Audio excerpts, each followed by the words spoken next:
Falun, Sweden, January 1709. The thermometer that Christopher Poolham had built with his own hands stood outside his workshop window, and the red spirit inside the tube had settled at 26 degrees below zero on the Reaumur scale, 58 degrees below zero Fahrenheit. Inside his neighbor Anders Jansson's cabin, the water on the hearth had frozen solid by midnight. Anders had built his cabin the way everyone built in the Swedish copper mining district. He had felled his trees in summer, stacked the logs with crude saddle notches, and stuffed the gaps with loose moss. His cast-iron stove consumed 90 pounds of birch wood a day, and still the cabin never climbed above 20 degrees. 200 yards away, in a cabin that Poolham had designed himself, the temperature had not dropped below 52 degrees all night. The difference was not luck.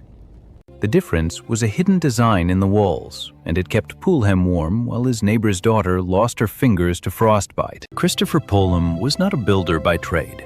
He was a scientist, a mathematician, an inventor who had spent his early years studying astronomy and mechanics at the University of Uppsala. He had built clocks that kept time to within seconds per month. He had designed mining machinery that extracted copper from depths that would have defeated lesser engineers. He had been sent by the Swedish government to study the industrial methods of Germany, France, and England, and he had returned with a head full of observations and a conviction that most people did not build things correctly. But it was not until he came to Falun, the copper mining town that was the industrial heart of Sweden, that he turned his attention to the problem of the cabin. The cabins of Falun were killing people. Not slowly, not with disease or old age, but with cold. Every winter, the surgeon in town recorded cases of frostbite among the miners and their families. Every winter, someone's child lost fingers or toes. Every winter, the priest buried at least one person who had frozen to death in their own home, usually an old person who had been left alone for a night while the family sought shelter in the cattle byre. The problem was not that the cabins lacked fire. The problem was that the cabins could not hold heat. The builders of Falun, like builders across Scandinavia and North America, used a method of log construction that had not changed in centuries. They felled trees when they had time, usually in summer. They stripped the bark, flattened two opposite sides roughly with an axe, and stacked the logs so that the flat faces touched. At the corners, they cut saddle notches, a simple scoop in the top of the lower log that received the round bottom of the log above. The notch kept the logs from rolling, but it did not seal. The gap between the logs, which could be as wide as a thumb, was stuffed with whatever was cheap and available: moss, straw, dried grass, old rags. The chinking fell out as the logs dried and shrank. The house breathed, and what it breathed out was heat. Poolham measured the heat loss. He was a scientist, and scientists measure things. In the winter of 1699, he built a small test cabin on the outskirts of Falun, using the conventional methods that everyone else used. He sealed the cabin completely, stuffed every gap, and then installed a measured fire in the stove. He placed thermometers at 6 locations inside the cabin and 2 outside. He recorded the temperature every hour for 24 hours. The results were staggering. With the outside temperature at 15 degrees below zero Fahrenheit, the cabin's interior temperature peaked at 48 degrees 1 hour after the fire was lit.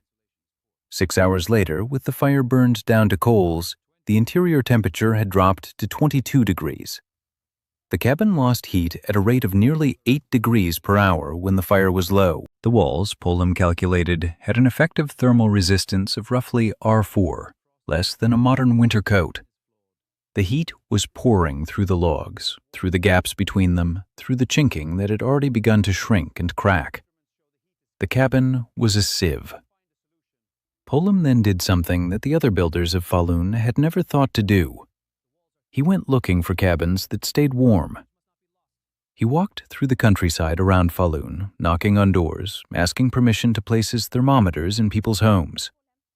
He found what he was looking for in the cabins of the oldest farmers, the ones who built the way their grandfathers had built, the way that had been slowly forgotten as the copper mine grew and the town expanded, and the demand for quick construction overwhelmed the demand for quality. These old cabins had something that the new ones lacked. They were built with what Poolham called the true method, a set of techniques that had been passed down through generations of Swedish builders but had never been written down. The first and most important of these techniques was the dovetail saddle notch. In a conventional cabin, the saddle notch was a loose fit, a simple curve that allowed the upper log to sit in the lower log without rolling. In the old cabins that Polhem measured, the notch was cut into a precise wedge shape, wider at the outside of the wall and tapering inward. The upper log carried a matching recess.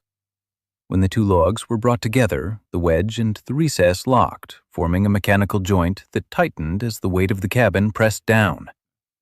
The more the log settled, the tighter the joint became.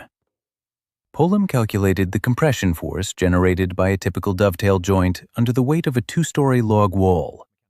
He came up with a figure of roughly 800 pounds per linear foot of wall. That much compression deformed the wood fibers, crushed the microscopic surface irregularities into a perfect mating plane, and made the joint effectively airtight. You could not slide a knife blade into a properly fitted dovetail notch. You could not see light through it. You could not pull the logs apart without splitting them. The second technique that Polhem documented was material preparation. The old builders did not cut their trees in summer. They cut them in winter, between January and March, when the sap had retreated to the roots and the wood was as dry as it would ever be while standing. A winter-felled tree had half the moisture content of a summer-felled tree.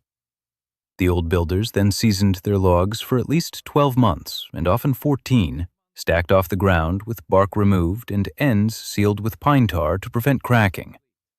By the time a log was ready to be built into a cabin, it had reached equilibrium moisture content with the surrounding air. It would not shrink further, it would not warp, it would not open gaps in the walls as it dried.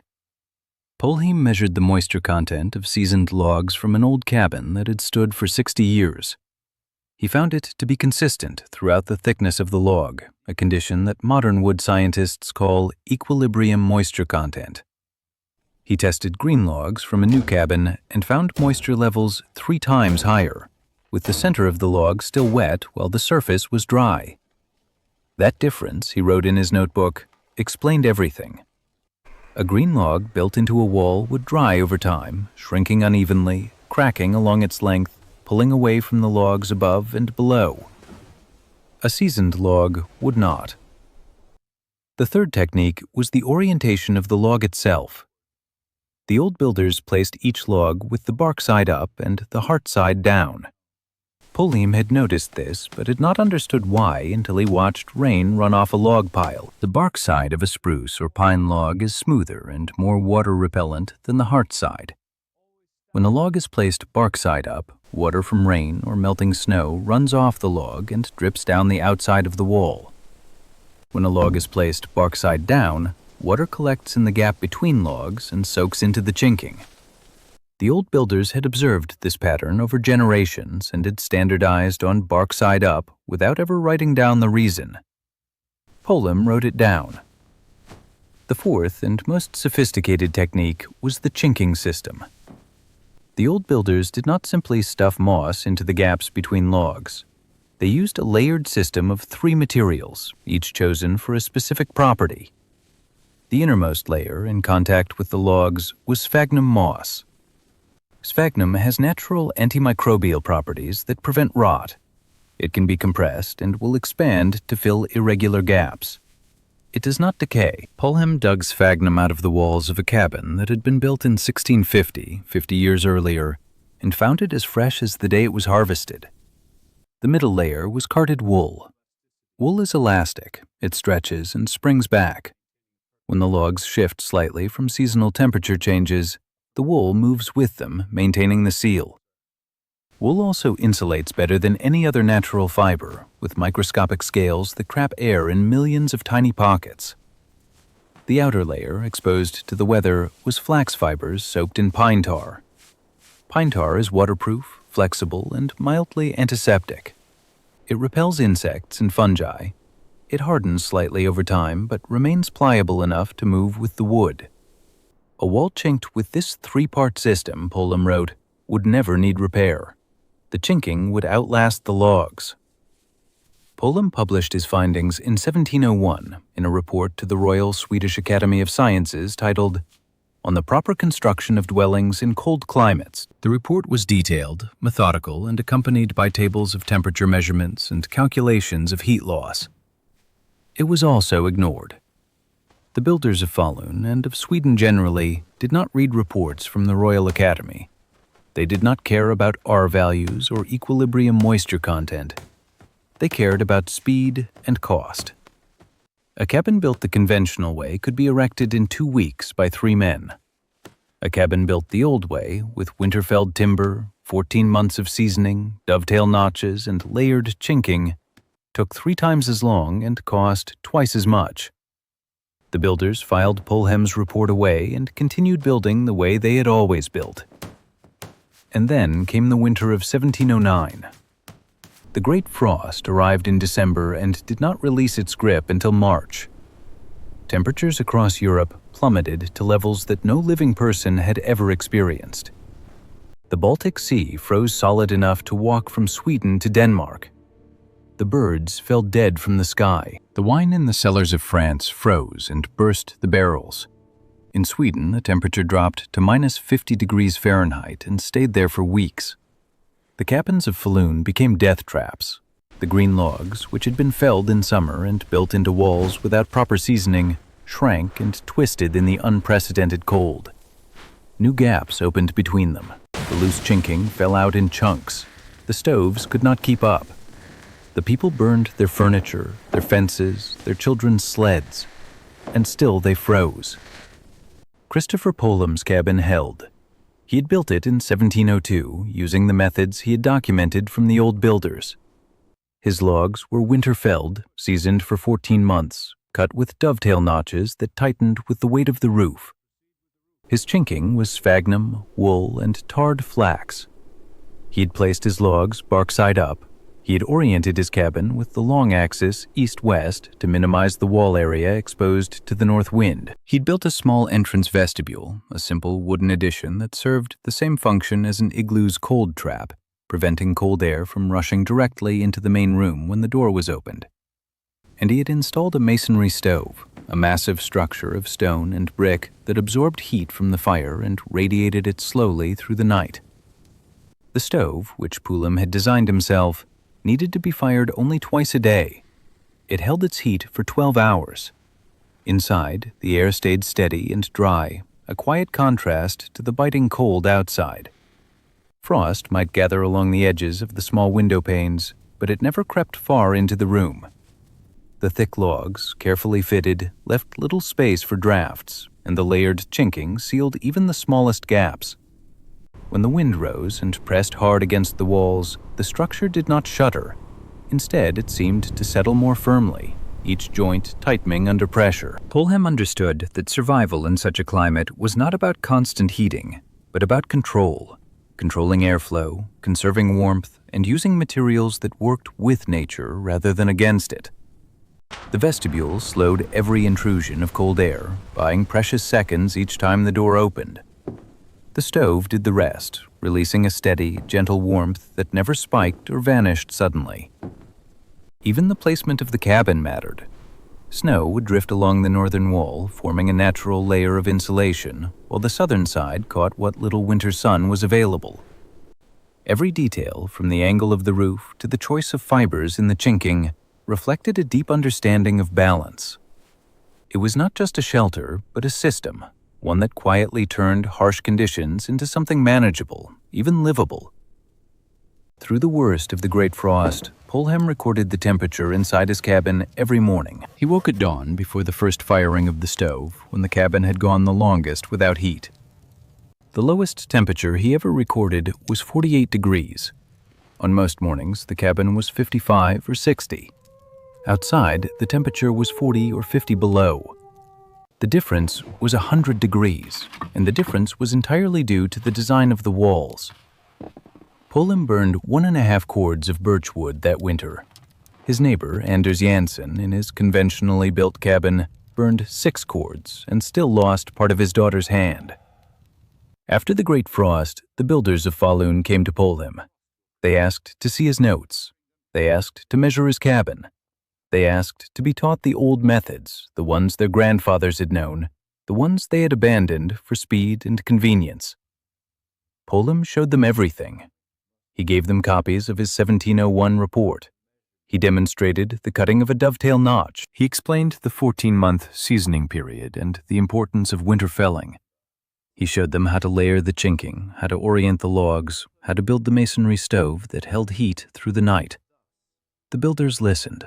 They went back to their workshops. And over the next decade, the cabins of Falun changed. The old method became the standard method. The dovetail saddle notch replaced the loose saddle notch.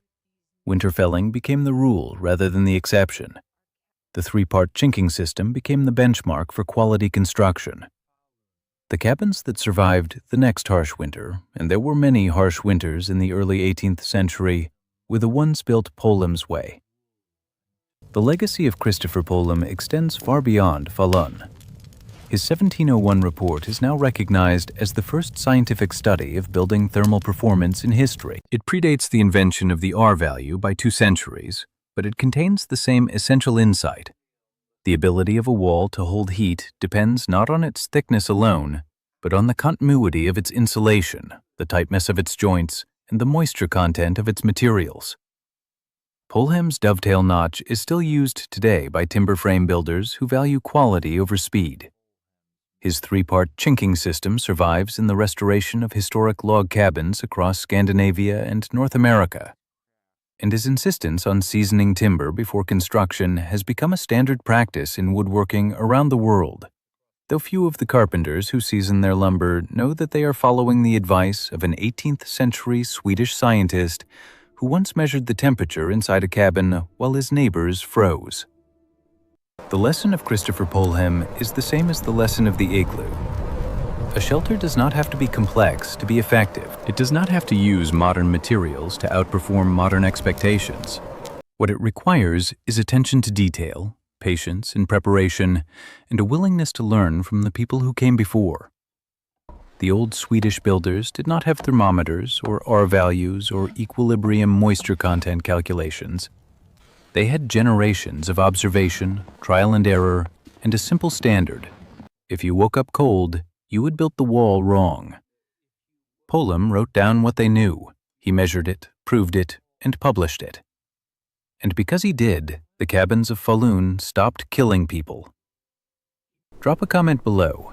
Where are you watching from, and what's the coldest temperature you've ever slept through? Hit that subscribe button for one traditional building technique every week, and hit the like button if this story changed how you think about the walls around you.